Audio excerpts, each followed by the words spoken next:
நண்பர்களே, இவருடைய வகுப்புல எனக்கு ரொம்ப பிடிச்சதே என்னன்னா, கன்டினியூஸா இவர் வந்து நமக்கு சொல்லிக் குடுத்துக்கிட்டே இருக்கிறாரு. அது ரொம்ப பிடிச்சது. நமக்கு வேணுங்கிற விஷயங்கள, அது வேணுங்கிற விஷயம் மட்டும் இல்லாம, அது பாட்டுக்கு வந்துகிட்டே இருக்குது. முன்னால உட்காந்துக்கிட்டா போதும் நமக்கு எல்லாம் தெரிஞ்சிருது. அதுவும் குறிப்பா இந்த வகுப்பு வரவங்க நல்லா முதல்ல நோட் பண்ணிட்டு வந்துருங்க. கிளாஸ் எத்தன மணிக்கு முடியும்னு தெரியாது. முதல்லயே சொல்லிடுறேங்க. நைட்டு 11 மணி ஆகலாம், 12 மணி ஆகலாம், விடியலாம். ஏன்னா இவரு வந்து சொல்லிக் குடுக்குற ஆர்வத்துல இருக்கிறாரு.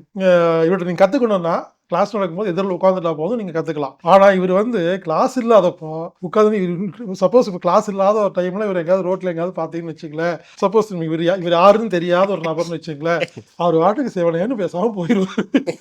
பேசுற பழக்கமே இல்ல. அடிச்சா கூட வாங்கிட்டு சாரிங்க அப்படி வந்துருவாரு போல இருக்கு. அந்த அளவுக்கு கிளாஸ் அப்போ பாஷா பாயா மாறிடுறாரு. கிளாஸ் முடிச்சோன்னா மாணிக்கமா மாணிக்கமா. கண்டிப்பா உண்மைதாய்யா. சிரிச்சுட்டு இருக்கிற மாரி அந்த நம்ம சொல்லிக் குடுக்குற அந்த விதம் ரொம்ப நல்லா இருந்தது.